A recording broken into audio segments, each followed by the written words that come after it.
بسم الله الرحمن الرحيم. الحمد لله رب العالمين، والصلاة والسلام على المبعوث رحمة للعالمين، وعلى آله وأصحابه ومن والاهم بإحسان إلى يوم الدين، وبعد. فقد قال جل وعلا في كتابه المجيد وفرقانه الحميد: أعوذ بالله من الشيطان الرجيم، بسم الله الرحمن الرحيم. عسى الله أن يجعل بينكم وبين الذين عاديتم منهم مودة، والله قدير، والله غفور رحيم.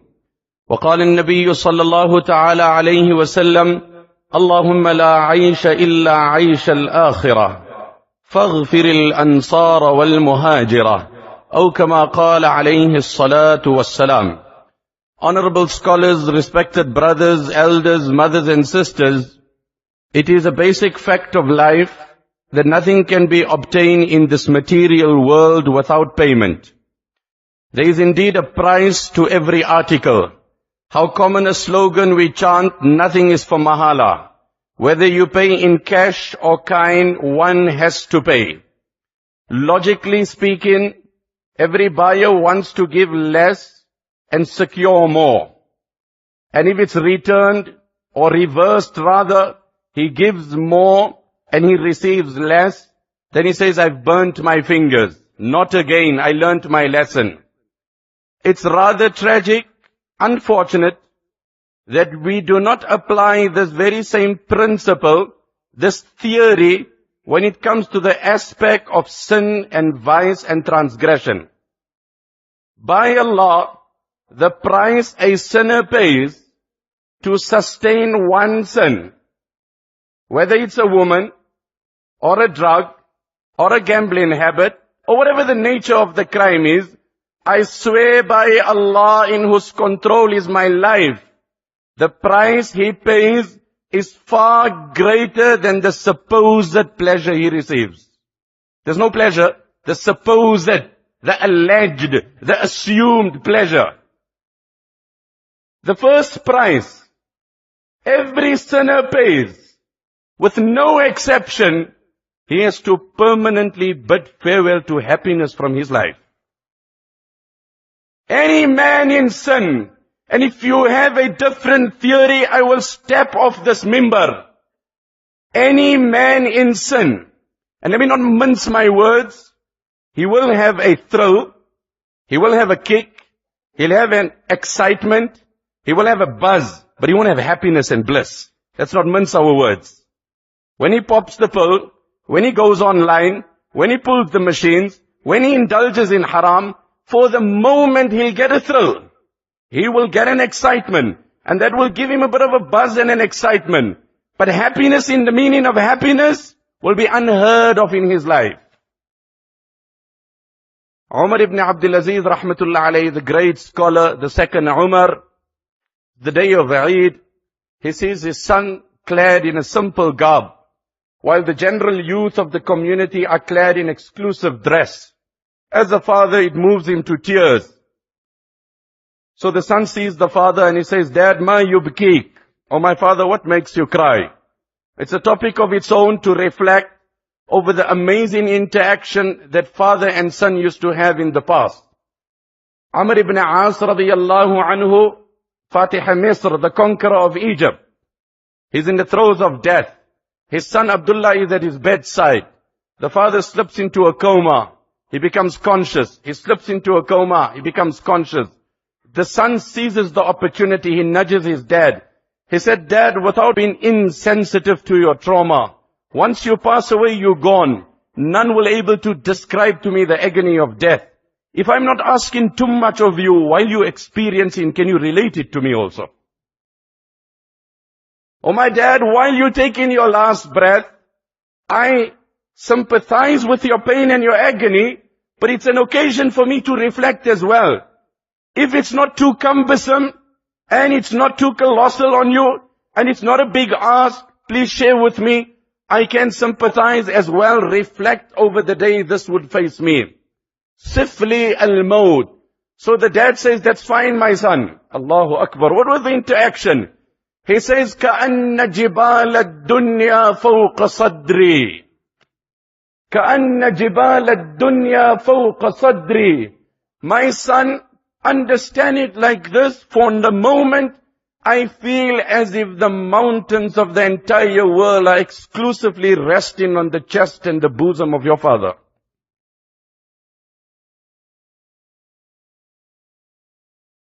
That is why one great scholar was asked, why don't you speak about something contemporary? You need to be relevant with the time. He said, there's nothing more contemporary than death. There's nothing more relevant than death. كَأَنَّ جِبَالَ الدُّنْيَا فَوْقَ صَدْرِي. As if the mountains of the entire world are resting on my shoulders. And then he slips into a coma again. Imagine the prolonged silence and the panic in that son's heart. What's happened? Is my dad there? Is there a pulse? Is he breathing? Is he gone? Again he slips out. There's a degree of consciousness. He said, Dad, you were saying, could you kindly complete that sentence? وَكَأَنِّي أَتَنَفَّسُ مِنْ ثِقْبِ الْإِبْرَةِ. And my son, bearing in mind that the mountains of the entire world on my chest, I'm trying to breathe from the eye of a needle. I'm trying to breathe from the eye of a needle. وَالْتَفَّتِ السَّاقُ بِالسَّاقِ إِلَىٰ رَبِّكَ يَوْمَئِذٍ الْمَسَاقُ. وَالْتَفَّتِ السَّاقُ بِالسَّاقِ إِلَىٰ رَبِّكَ يَوْمَئِذٍ الْمَسَاقُ. Those that have seen a person die, in the Quran draws the picture. In the intensity of agony, the calf of one leg envelopes onto the other.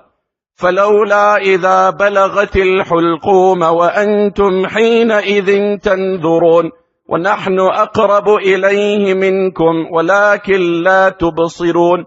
If you claim that you have power and might, and there is no retribution post-death, then here is the soul departing. The Quran challenges you. تَرْجِعُونَهَا إِن كُنْتُمْ صَادِقِينَ. Halt the departing soul. These are the words of the Quran. Halt the departing soul and say, hang on. Just stay where you are. تَرْجِعُونَهَا إِن كُنْتُمْ صَادِقِينَ فَلَوْلَا إِن كُنْتُمْ غَيْرَ مَدِينِينَ. If you believe there's no retribution, then do what you can. I'm afraid you have to watch and observe, and it takes its course, and that which is meant to happen, happens. So this was the dialogue between Abdullah ibn Amr ibn As and his father radiyallahu anhuma, and in this way the father passes away. Umar ibn Abdul Aziz rahmatullah alayhi sees his son wearing a torn, tattered, patched shirt when everybody is clad in exclusive garments. So he cries. The son says, Dad, what makes you cry? He said, أَخْشَىٰ أَن يَنْكَسِرَ قَلْبُكَ يَوْمَ الْعِيدِ إِذْ رَآكَ الصِّبْيَانُ بِهَذَا الْقَمِيصِ الْخَلِقِ. My son, it hurts me. I don't have the financial muscle. I don't have the economic drive. I couldn't clear you with which other parents gave their children. And now to see that you singled out, I just hope you're not victimized, you're not marginalized, you're not insulted because of your garb, because of your dress. Really, when parents were like this, then children gave answers like this here. Yesterday I was speaking and I said, the pain of an average father today. Occasionally in the late hours of the night, early hours of the morning, you get up, either for the call of nature, or perhaps the alarm got triggered, or there was some noise or some peculiar sound, and you get up, and you see the light in your daughter's room is on, and you see the light in your son's room is on. How nice it would have been when you knock on the door and you open and you find your son in sajda and prostration. How nice it would have been when you get in your son's room, the Quran is before him. But alas, the painful, the appalling sight is, one is on the net, one is earphones, one is busy on the phone. He snubs you, he doesn't have any regard or respect for you. With our palatial homes, we've become bereft of happiness and bliss. And that has become the misery in the heart of affluence. That has become the pain of the average man, sharing a common roof, living an independent life. Sharing a common roof, living an independent life.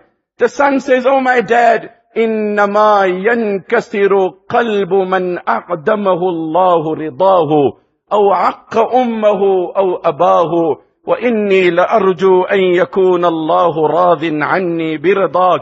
Oh my dad, can I redefine depression?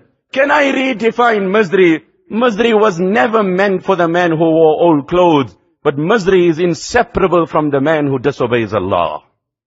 Masri is inseparable. You can fly business class, you can stay 5-star hotel.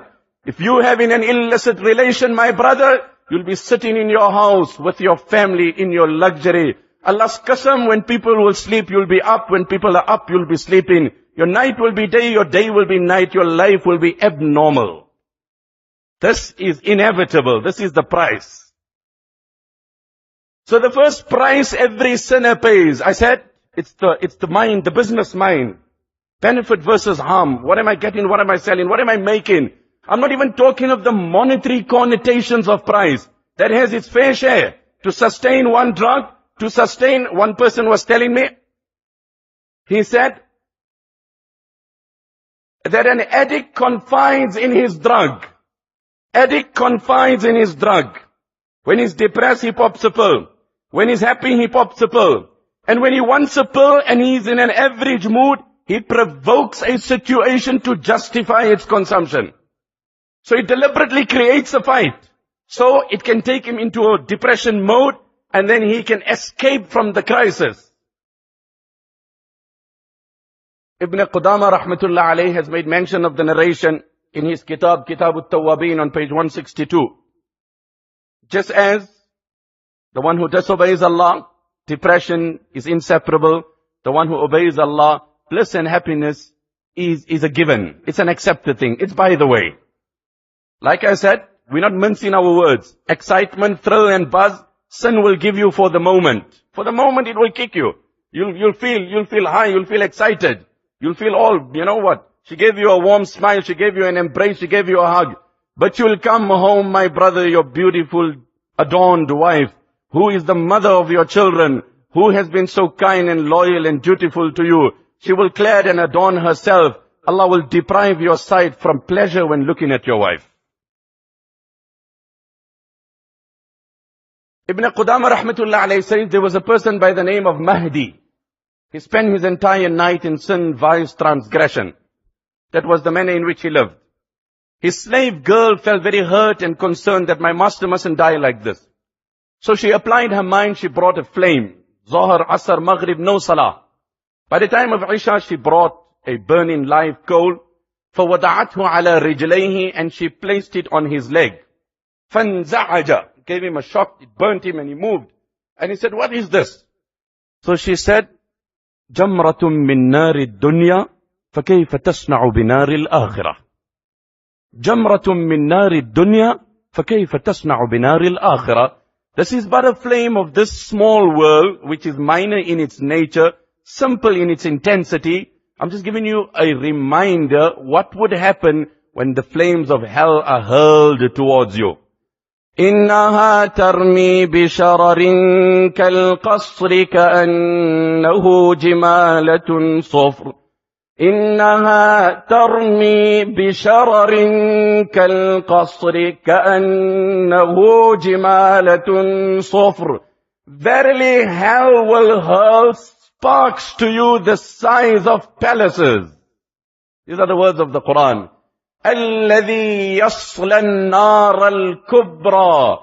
Who will be subjected to the supreme fire. The supreme fire. The world, it's simple and basic. It hit home. He realized the message. It shook the life out of him. He stood up. He said, I need to draw a line and I need to make a change in my life. He performed his salah, gave up his life of affluence, his flamboyant lifestyle, his life of indulgence and transgression and infidelity and disloyalty. So one day Sufyan ibn Uyayna, وَهُوَ مُحَدِّثُ الْحَرَمِ الْمَكِّي, the great giant, the muhaddith, and Fudayl ibn Iyad. Fudayl ibn Iyad used to say, إِنِّي لَأَعْصِ اللَّهَ فَأَرَى ذَلِكَ فِي خُلُقِ إِمْرَأَتِي وَخَادِمَتِي وَحِمَارِي. Sometimes when I disobey Allah, instantly I see my wife disobeying me, my servant rebelling against me, and even my conveyance going against me. Sometimes when I disobey Allah, immediately I see the change, the attitude. So Sufyan ibn Uyayna came to visit him. He was a great muhaddith. Sufyan ibn Uyayna rahmatullah alayhi said to him, إنه لم يدع أحد لله شيئا إلا عوضه الله خيرا منه فما عوضك مما تركت له. It is the system of Allah that whenever any person forsakes something for the pleasure of Allah, and that's my theme for today and that's my message, muster the courage, do the brave thing, and that will cost you much less. That will cost you much less in addition to the multiple benefits and boons and favors you will receive. Any person who forsakes anything for the pleasure of Allah, it is the system of Allah, it is the pattern of Allah, it is the nature of Allah that Allah will replace and substitute him with something more wholesome and better. So you've made the bold step in your life, you've given up woman and wine, sin and vice. What has Allah replaced this with? What has Allah replaced this with? He said, Ar-rida bima ana fihi. Ar-rida bima ana fihi. I lived a sinful, affluent life, and I was a miserable, depressed man. I now have embraced a pious, obedient life. I live a lavish life rather. I live the lavish life, a lavish, sinful life. Extravagant, the best of all, but indulging in sin. And then I gave up that life, and now I'm living simple, in the obedience of Allah. In my wealth and sin, I was miserable and depressed. In my simplicity and obedience, I'm happy and satisfied. Ar-rida bima ana fihi. Now let's just develop on these words of Sufyan ibn Uyayna. Let's unpack that. Let's drive that. Let's elucidate that. What did he say? إِنَّهُ لَمْ يَدَعْ أَحَدٌ لِلَّهِ شَيْئًا. Whoever forsakes a sin for the pleasure of Allah. And each man can do soul searching, and he knows and Allah knows which sin has tempered his relation with Allah, has denied him the proximity of Allah, has denied him the closeness of Allah. Whoever will abandon that sin will gain something greater, more superior. Ibn Jawzi rahmatullah alayhi writes in his famous kitab, Man taraka lillahi shay'an awwadahu Allahu khayran minhu. Now we cite few examples to put a practical dimension to the theory. To put a practical dimension to the theory. Whoever forsakes something for the pleasure of Allah, Allah will give him better. كما ترك سيدنا يوسف عليه السلام امرأة العزيز واختار السجن على الفاحشة فعوذه الله أن مكنه في الأرض يتبوأ منها حيث يشاء. Sayyidina Yusuf did not subject, or Sayyidina Yusuf did not succumb to the provocation and the seduction of that woman, and he opted for the jail and the cell over sin and immorality. And he was restricted to the confinement of a cell and a jail. He persevered, but he did not succumb to vice and sin. فَعَوَّذَهُ اللَّهُ أَن مَكَّنَهُ فِي الْأَرْضِ. Allah gave him a replacement and a substitute, that Allah freed him from the jail, and Allah elevated him to the throne of Egypt. يَتَبَوَّأُ مِنْهَا حَيْثُ يَشَاءُ. So here is the challenge, my brother. You succumb to that woman, you get the thrill of the moment, your marriage goes, your iman goes, your wealth goes, your children go. It's your choice and it's your call. Are you ready to forsake and allow your palace to crumble, your hopes to collapse, your spirituality to cave in for that one pill, for that one machine, for that one glance, for that one night? Make the call. This is the night. This is the day. Rest assured, on this very blessed, momentous occasion, the adulterer is denied pardon on this day also. Yes, if he chooses to abandon adultery, the doors of Allah are open. Someone said it beautifully. What is 15 Sha'ban? Ramadan, we are at the threshold of Ramadan. That will be a thorough wash. 15 Sha'ban is a pre-wash. You know, you have the stubborn stains on the cloth, so they clean. You see the woman cleaning the collar first, and then they sprain whatever they sprain. They're giving it a pre-wash, and then there's a thorough rinse that happens in the machine or the domestic or whatever it is. This is a pre-wash, so that Ramadan can give me that full clean. So Sayyidina Yusuf did not succumb. Allah gave him the empire of Egypt. That's not all. What did Allah do? وَأَذَلَّ لَهُ الْعَزِيزَ وَإِمْرَأَتَهُ.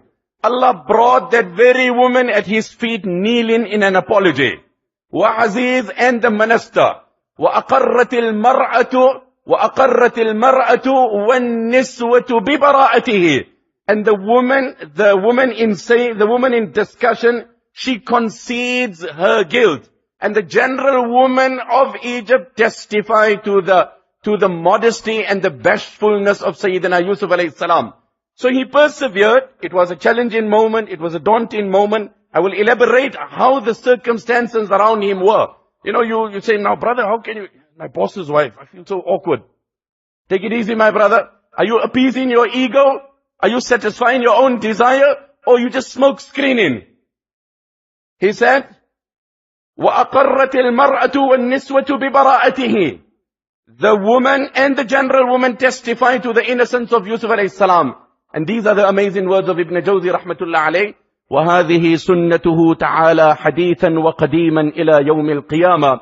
And this system of Allah remains not exclusive for Yusuf, for anyone and everyone till Qiyamah. Try it and see how Allah will replace for you. Aisha radiyallahu anha said to the Prophet sallallahu alayhi wasallam, مَا أَرَى رَبَّكَ إِلَّا يُسَارِعُ فِي هَوَاكَ. O my Habib sallallahu alayhi wasallam, I have made an observation in your life. Your Allah is so passionate to hasten in fulfilling every desire of yours. Your Allah is so passionate to accommodate the minor details of your life. And his uncle Abu Talib said to him, مَا أَرَى رَبَّكَ إِلَّا يُطِيعُكَ. O my nephew, I see your Allah obeys you. Nabi sallallahu alayhi wasallam said, O my uncle, you also obey my Allah, and my Allah will also obey you. Abu Talib said, مَا أَرَى رَبَّكَ إِلَّا يُطِيعُكَ.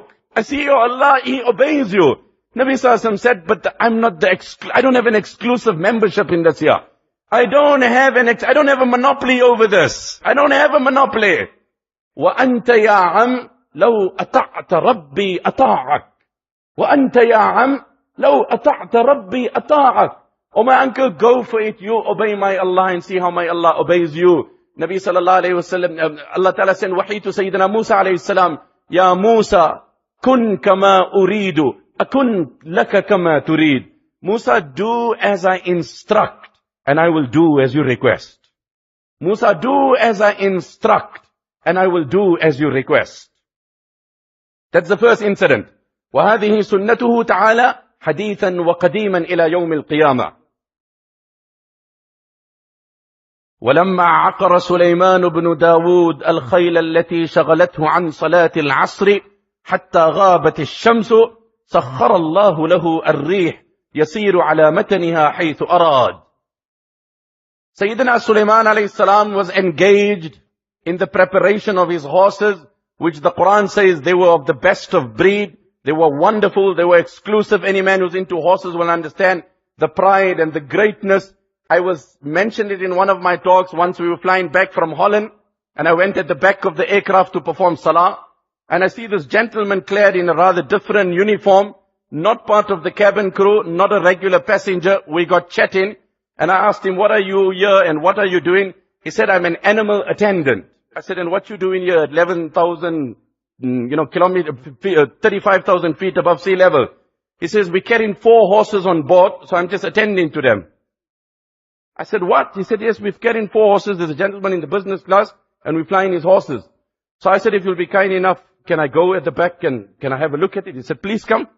And subhanallah, I went there and I said, Ya Allah, what intellect Allah has given man. What intellect Allah has given in 4 horses, respectively in their stable with their hay and their water.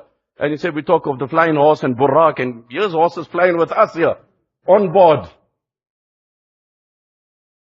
So Suleiman alayhi salam was preparing his horses. He was occupied. And these horses to be used in the path of Allah. In the interim, the sun tipped on the western horizon.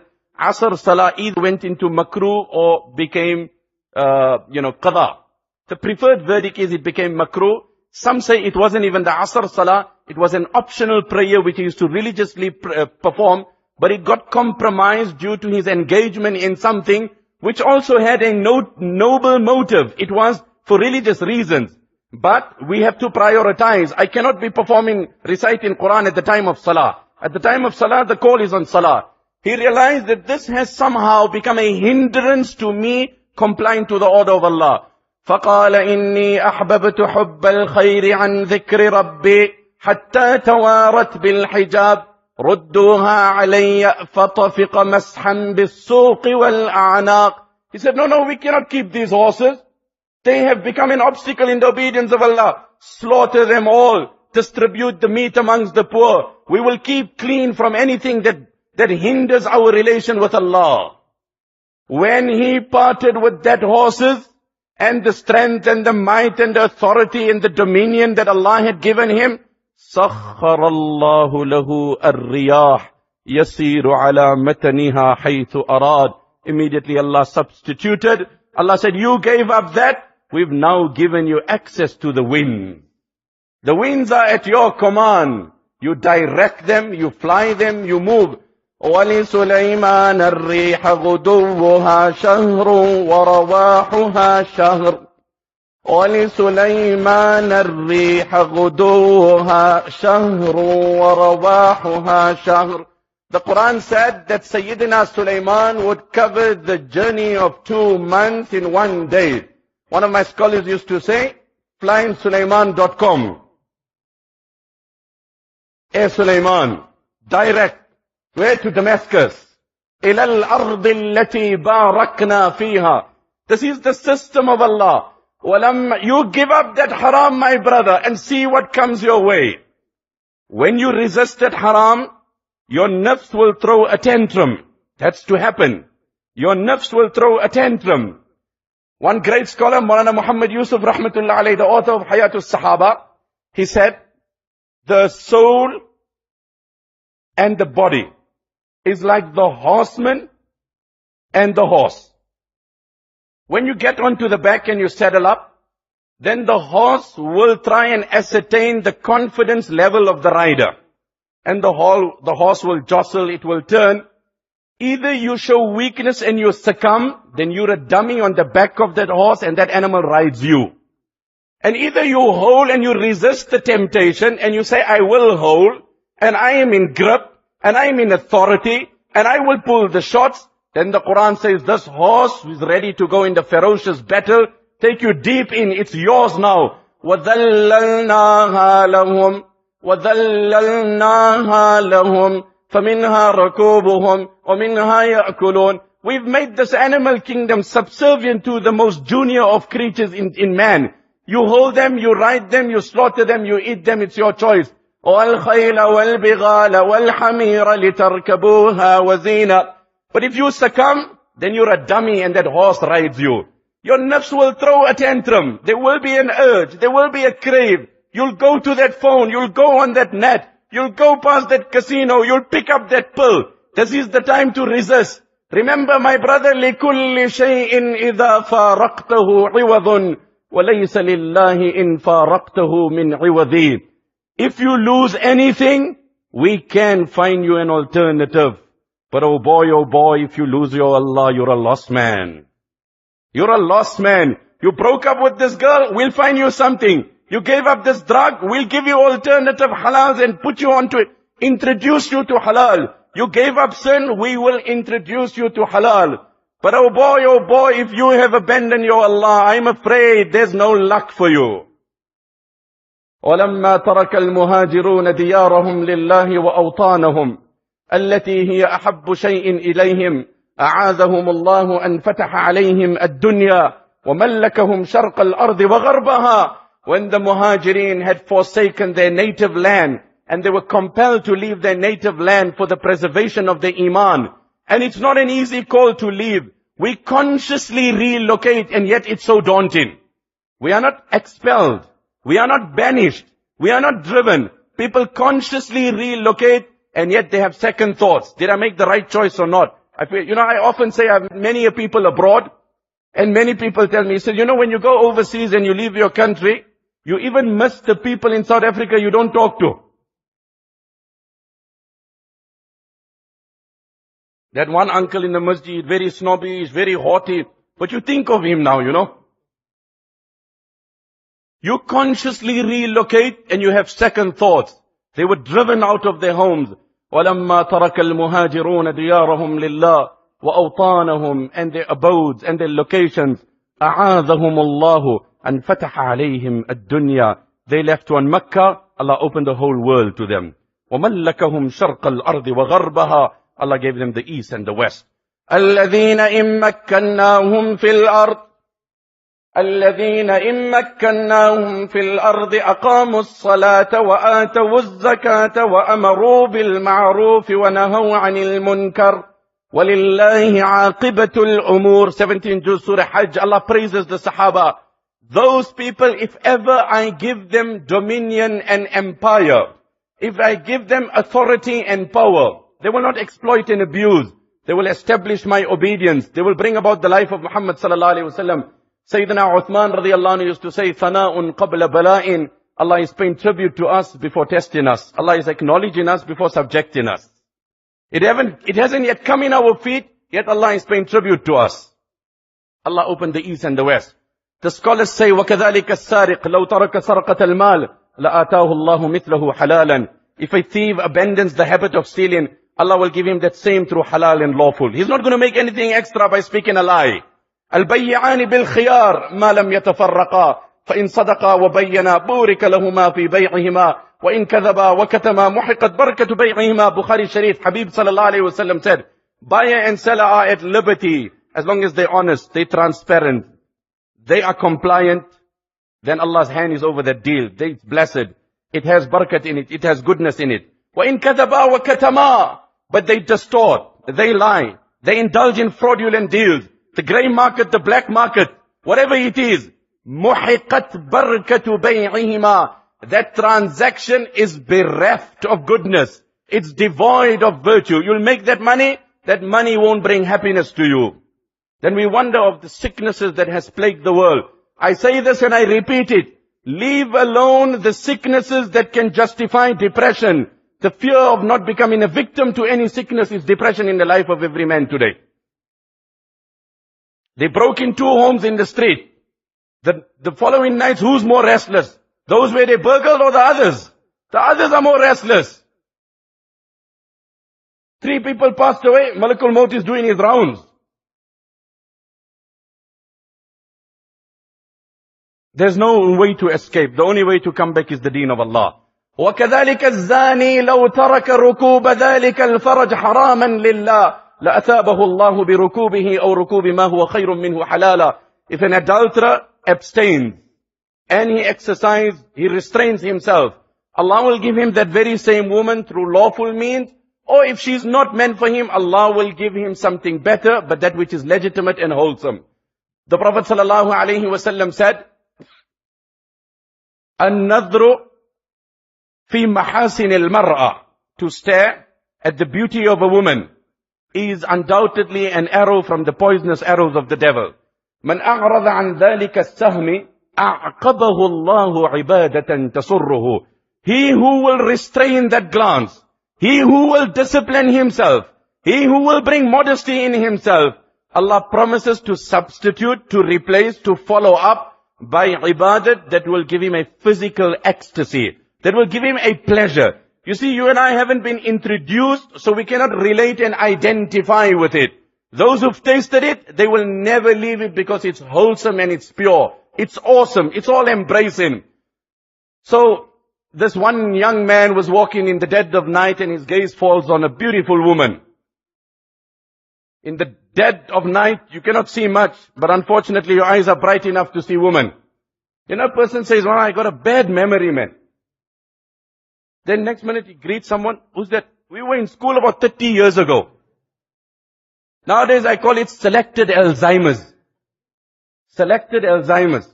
Alzheimer's, loss of memory, but selected Alzheimer's. I forget this, I forget that, but 30 years ago, what a memory. She was in grade 3 with you, she's evolved, she's become a mother, she's grown up. But Allahu Akbar, brilliant is my brother, whatever you want to do, they say whatever you give value to, increases in value in your eyes. Whatever you give value to, increases in value in your eyes. So anyway, he looks at this woman, he's attracted to her, magnetically drawn towards her. I don't have to elaborate on that. So he tries to seduce her. So she says, أَمَا كَانَ لَكَ زَاجِرٌ مِّنْ عَقْلٍ إِذَا لَمْ يَكُنْ لَكَ نَاهٍ عَنْ دِينٍ.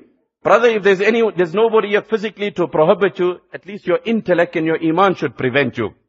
So I told her, sister, don't get all that serious. Wallahi ma yarana illa al-kawakib. It's a bright night, it's a moonlit night. We only exposed to the stars, there's nothing more. She said, فَأَيْنَ مُكَوْكِبُهَا فَأَيْنَ مُكَوْكِبُهَا. You say only the stars are overlooking us? Where is the creator of the stars? Where can he disappear? فَلَمَّا جَنَّ عَلَيْهِ اللَّيْلُ رَأَى كَوْكَبًا قَالَ هَذَا رَبِّي فَلَمَّا أَفَلَ قَالَ لَا أُحِبُّ الْآفِلِينَ. When Ibrahim said, this is the star, he said, perhaps by your definition, by your flaw. Ibrahim alayhi salam didn't say, that's my Lord. A lot of people have this misconception. He came to establish Tawheed. How can a Nabi ever say this? This was a manner of dawah that he engaged in. By your assumption, can I call the star a god and a deity? Okay, let's go for it. فَلَمَّا أَفَلَ قَالَ لَا أُحِبُّ الْآفِلِينَ. But when the star disappeared, he said, I'm not comfortable with an Allah who appears and disappears. I told you that guy, he made dua for someone. He said, may Allah give you a wife like the moon. He said, now you can, the connotations could be many. Are you saying bright? Are you saying full moon? He said, no, one who appears by night and disappears by day. He said, every man's wife is a mistress, must for 1 year stress for the rest of his life.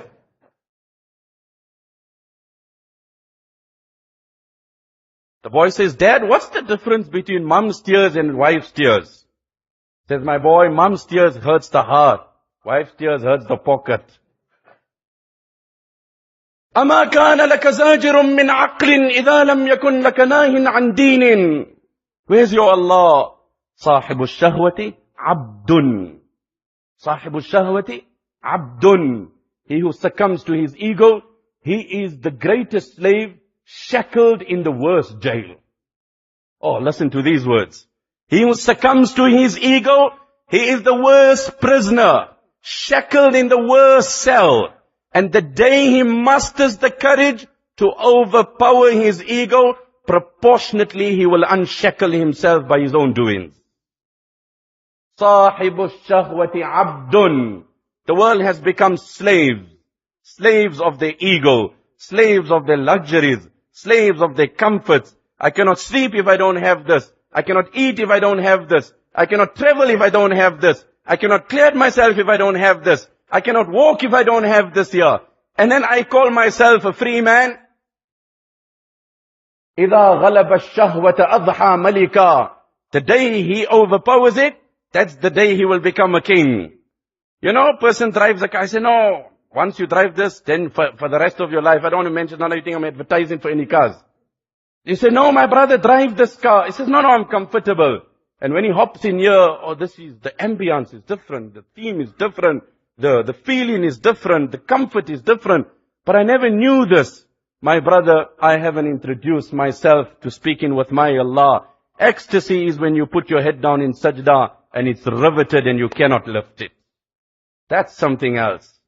That's something else. When you are gripped with the ground and you're talking to your Allah and you're crying to your Allah and you can feel the presence of your Allah and you can understand the closeness of your Allah. Ya ayyuhal insanu ma gharraka bi rabbikal kareem. Anyway, coming back to the incident of Sayyidina Yusuf alayhi salam, just to create the atmosphere around him, to appreciate his levels of resistance, thereby understanding what Allah gave him accordingly. وَلَقَدْ ذَكَرَ اللَّهُ تَعَالَى عَنْ قِصَّةِ يُوسُفْ مِنَ الْعَفَافِ أَعْظَمُ مَا يَكُونُ. أَعْظَمُ مَا يَكُونُ. That which Allah has mentioned in the situation of Yusuf alayhi salam is the most amazing tale with regards to resisting temptation and succumbing to immorality. Why? فَإِنَّ الدَّاعِي الَّذِي اجْتَمَعَ فِي حَقِّهِ لَمْ يَجْتَمِعْ فِي حَقِّ غَيْرِهِ. I'm on focus on one thing, and that is my topic, is that we need to muster the courage to control the lustful soul. We have to govern it. We have to tame this wild soul of ours. In that lies our honor. Primarily about modesty and morality, because unfortunately that has become the order of the day. And in relation and in context with tonight, one of those that are deprived of forgiveness is those that are indulging in adultery, which we know how widespread it has become. Number one, in the case of Yusuf alayhi salatu wassalam, فإنه عليه السلام كان شابا والشباب مركب الشهوة. Look at the situation of Yusuf alayhi salam. He was a young man. And youth is synonymous to lust. When a man in his young time, that is why there's more value to the ibadat in youth. Someone said it so beautifully, 4 things are great if anybody has it. But it's all the more excellent if 4 particular categories can embrace it and imbibe it. A, السخاوة من الأغنياء حسن لكن في الفقراء أحسن. Generosity is wonderful if the wealthy have it, but it's superb if a poor man can spend. Number 2, الحياء في الرجال حسن لكن في النساء أحسن. الرجال في الحياء حسن لكن في النساء أحسن. Modesty, if the man have it, it's great. But if the woman have it, there can be nothing better than it. العدل من كل إنسان حسن لكن في القضاة أحسن. If I am just and I am fair and I maintain equity, it's great, it's awesome, it's brilliant, it's wonderful. It has its merit. But if the governors and the rulers and those ruling, they have justice, then perhaps the empires won't be toppled as the autocrats have been toppled. You see the political landscape that is unfolding in the world. So if the governors can embrace justice, it's brilliant. وَالتَّوْبَةُ مِنَ الشَّيْخِ حَسَنٌ لَكِنْ فِي الشَّابِّ أَحْسَنُ. If an old age, 70, 75-year-old man repents, as long as he repents before his eyes close, it's early. But if a young man at the age of 18 tells that girl, that's it. Today I have drawn the line. Today I have made the choice. Today I have made a decision with my Allah. That's the end of music in my life. I will never pop that pill. I will never dine and wine. I will never club and pub. I will never go back. There can possibly be nothing greater. Imam Ahmad rahmatullah alayhi makes mention of the narration. He says, حدثنا هيثم قال حدثنا إسماعيل بن عياش عن عبد الرحمن بن عدي البهراني عن يزيد بن ميسرة أنه قال إن الله تعالى يقول أيها الشاب التارك شهوته لي المتبذل شبابه من أجلي أنت عندي كبعض ملائكتي. Imam Ahmad says, I heard from Haytham. He said, I heard from Ismail ibn Ayash. He said, I heard from Abdurrahman ibn Adi al-Bahrani. He said, I heard from Yazid ibn Maysara. Yazid ibn Maysara said that Allah says, O young man whose youth is brimming, if you choose to channel your youth in my obedience, I promise you, you and my angels are then on par. And who are the angels? يسبحون الليل والنهار لا يفترون لا يسبقونه بالقول وهم بأمره يعملون. Perpetually in the worship of Allah. This young man, if he objectively channels, and I'm optimistic from my Allah, and I'm equally grateful to my Allah, I receive positive feedback with the grace of Allah from many a youth. And I say to you, those of you that are present, may Allah reward you for that. It's heartening. Sometimes it's a long day. It's a tiring day. It's a bit of an up and down day. And then you'll just receive a polite SMS from a young person. I heard this talk and I heard this point. And these are the vows of my life I've made and these are the changes. By Allah, there's nothing that can boost my spirit and give me a greater excitement than to know Allah by His sheer mercy has used one word to turn the life of a young man. So Sayyidina Yusuf was a young man, hence his challenges were more daunting. Number 2, كان عزبا ليس عنده ما يعوضه. He was single. When you're single, you don't have the halal option. So when you are married, then obviously you have a degree that there is a partner, and that's the beauty of Islam. The Western world is calling you outside. She has more to offer than what your wife has. And the hadith of the Prophet ﷺ says, if you're attracted to a woman, فَإِنَّ مَعَهَا مِثْلَ الَّذِي مَعَهَا, come home immediately. These are the words, come home immediately. But to come home immediately, we need to change priorities in our life. We need to change priorities in our life. That is the time you come home, and the Prophet ﷺ said, then consummate and share the bed with your wife, for verily she has nothing less than the woman outside. She has nothing less than the woman outside. فَإِنَّ مَعَهَا مِثْلَ الَّذِي مَعَهَا. The Musnad Ahmad, the Prophet ﷺ said, ما للشيطان سلاح أبلغ في الصالحين من النساء إلا المتزوجون أولئك المطهرون المبرؤون من الخنا. The devil does not have a stronger weapon to infiltrate the ranks of the pious. We're not talking of the sinful, the noble, the pious, the religious, the Allah conscious, than the temptation and the plot of woman. These are the words of Musnad Ahmad, the hadith of Bukhari. ما رأيت من ناقصات عقل ودين أذهب للب الرجل الحازم من إحداكن. I've never seen anyone who has the ability to veil the sanity of a man like how one woman can. I've never seen anyone who has the ability to veil the sanity. Look at the words of Muhammad sallallahu alaihi wasallam. And if you unpack it and you analyze it from a grammatic perspective and the grammar, and you look at the profoundness and the depth, it's just amazing how much emphasis has been made in the hadith.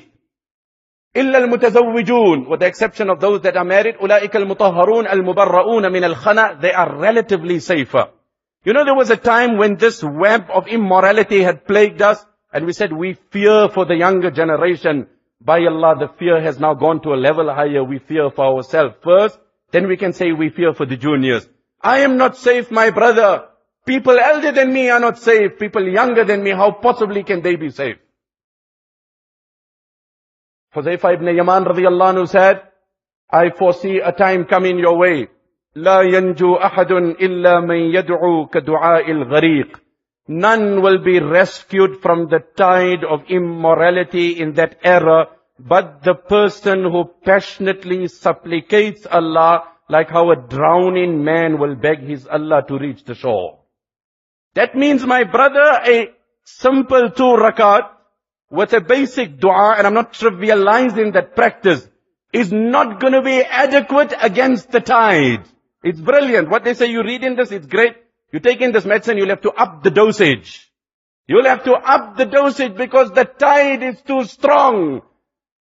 The challenge is too daunting. He said you'll have to cry to Allah like how a man drowning. A man is drowning, say, Allah Pak, please save me. Rahmatika ya Rahman Rahim.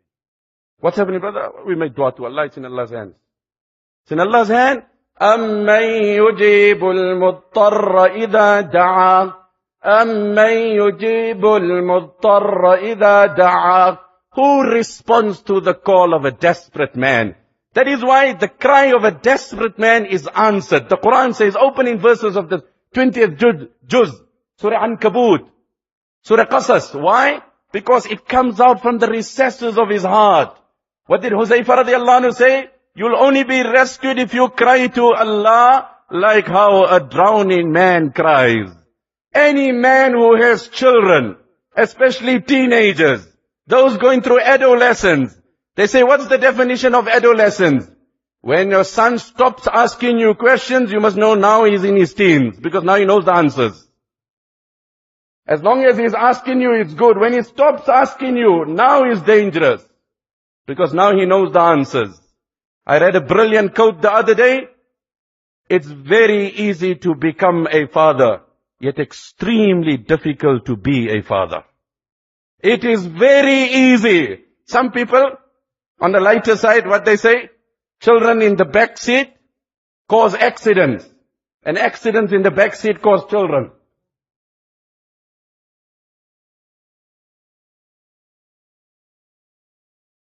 It's very easy to become a father, yet extremely difficult to be a father. My brother, raising children today, I will have to drop my priorities. Leave your golf one Sunday. Spend time with your family. Fortunate is he whose children run into his arms even when his hands are empty. Fortunate is he. Today my child runs into my arms, it's an ATM machine. That's it. Any currency. I remember last year the family was with us, we were in Canada. So every day we're going for Taraweeh, the kids are worth, Abu, $20 please. It's as simple as that. And yes, it's our duty and our love and our passion and our affection, and we have to give and we have to share. But the duty of fatherhood is far greater than monetary exchanges. Far greater. So the second challenge in Sayyidina Yusuf alayhi salatu wasalam, he was not married, which made it greater. He didn't have a halal alternative. And I must remind you at this juncture, and if you don't know, let me seize the opportunity to inform you, they have remained a segment of the pious throughout history that despite not getting married, they lived a more modest life than you and I can possibly live despite being married. There has been a segment in the pious who despite not getting married, and that also due to the devotion to ibadat, There is a chapter, and this is an academic debate. It's an academic debate, but I'll simplify it. In essence, the debate is أن التخلي بالعبادة أفضل من الاشتغال بالنكاح. That if a person can restrain himself, then amongst the jurists, Imam Shafi rahmatullah alayhi holds the view, it's better for him to devote his life towards ibadat and not to engage in marriage. While Imam Abu Hanifa holds a counter view, and he feels that a person should engage in marriage even if he has restraint amongst him, in himself. So this is academic, and this is a debate amongst the scholars. And there has been those scholars. There is a kitab, and I was reading it, and it made my hair stand on ends. Why? As an individual perceived to be part of the fraternity of ulama. I don't have it perceived. And here you read the true ulama, the ulama Rabbani. The kitab is Al-Ulama Ul-Uzzab. Al-Ulama Ul-Uzzab. A thick book like this. Sheikh Abdul Fattah Abu Ghudda rahimahullah, who visited our shores in the early 90s, and we had the good privilege to put our eyes on him. What a great giant in the field of hadith. Al-Ulama Ul-Uzzab. الذين آثروا العلم على الزواج.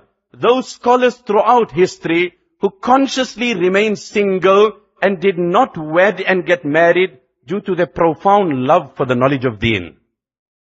And then he writes, and as I'm reading, I'm crying. I said, my Allah, these were people who truly embraced the title of ilm.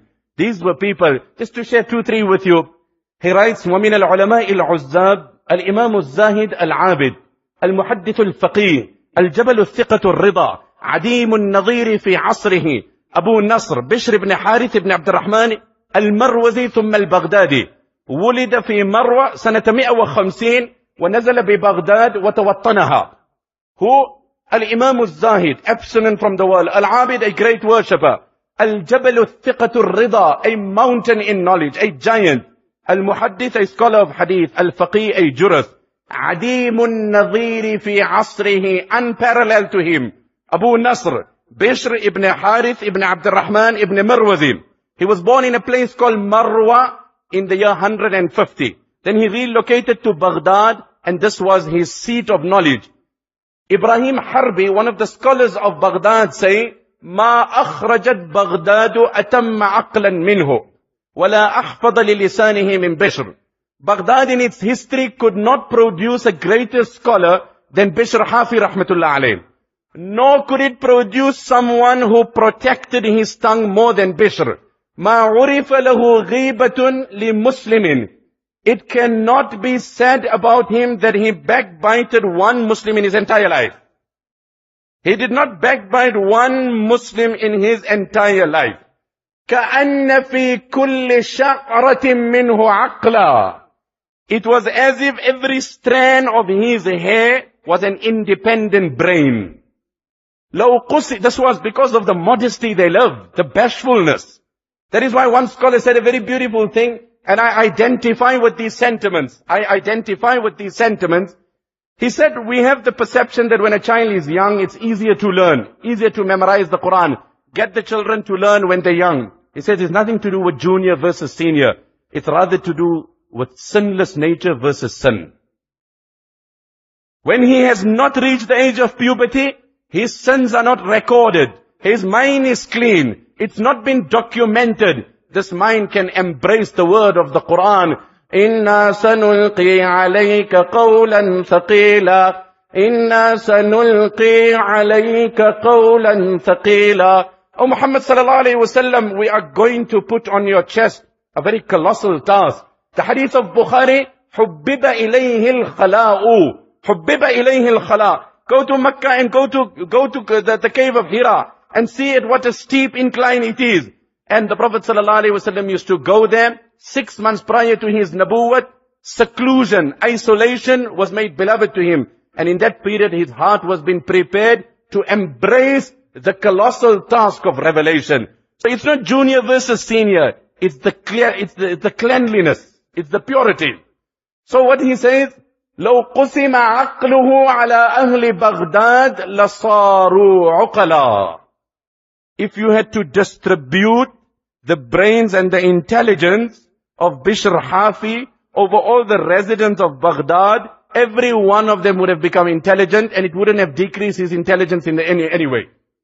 We wish we had people like that today.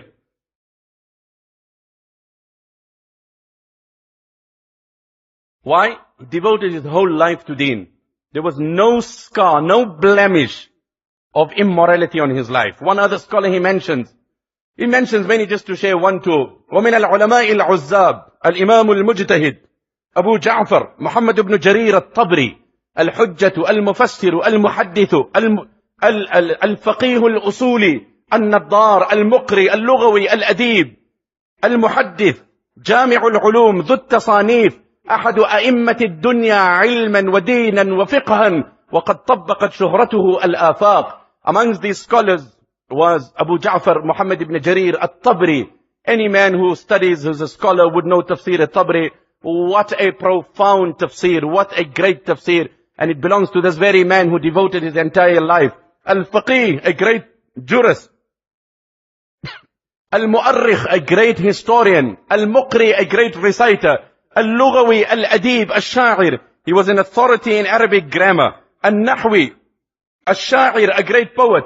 Al-Muhaqqiq, Al-Mudaqqiq. He was a research person. Jami'ul Ulum wa Tasanif. He was a profile and a prolific author. And he had compiled many books. طبقت شهرته الآفاق. He crossed the east and the west in his spread of knowledge. And the last person I will share with you in this regard. And just imagine these people. Allah speaks about Sayyidina Yahya alayhi salam in the Quran.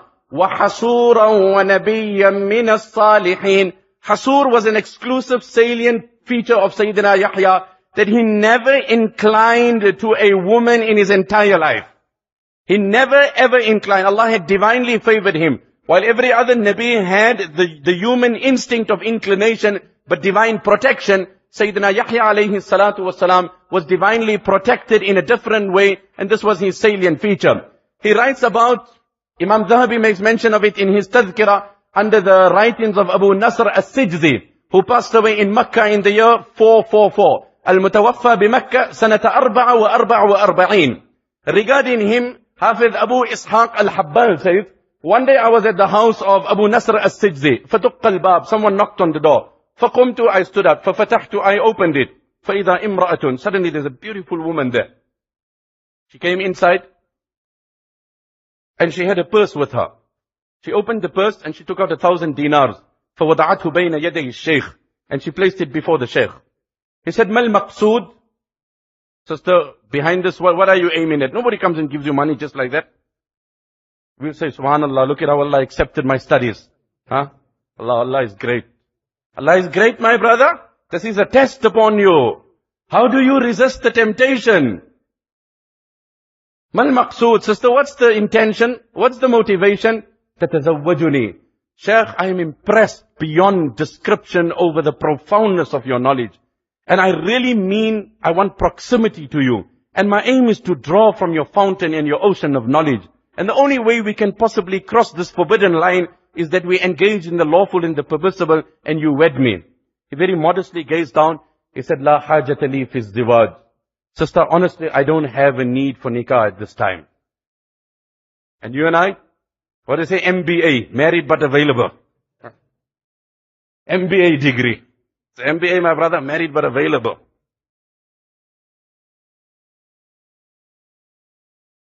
She says, but my aim is to serve you. And obviously, I cannot possibly serve you. I cannot possibly serve you, so I want to wed you.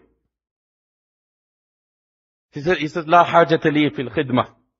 I don't have the need for anyone to serve me. I'm mobile, I'm active, I can attend to my chores. He said, please take your purse and kindly excuse. She takes the purse and she walks. Sister, can I walk you out? You might get lost here. You know what? Let me, can I show you? You know what? Here, normally even the government doesn't have network here.